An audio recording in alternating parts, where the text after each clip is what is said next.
سورج کی قسم اور اس کی دھوپ کی اور چاند کی جب وہ اس کے پیچھے چلے، اور دن کی جب وہ اسے روشن کر دے، اور رات کی جب وہ اسے چھپا لے، اور آسمان کی اور اس ذات کی جس نے اسے بنایا، اور زمین کی اور اس ذات کی جس نے اسے پھیلایا، اور نفس انسانی کی اور اس کی جس نے اسے درست کر کے بنایا،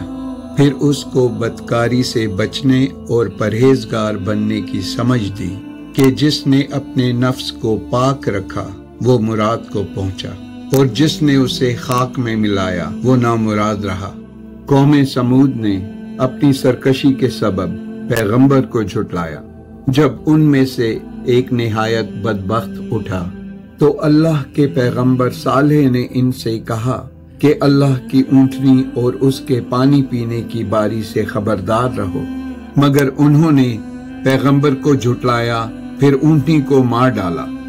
تو ان کے رب نے ان کے گناہ کے سبب ان کو نیست و نابود کر دیا،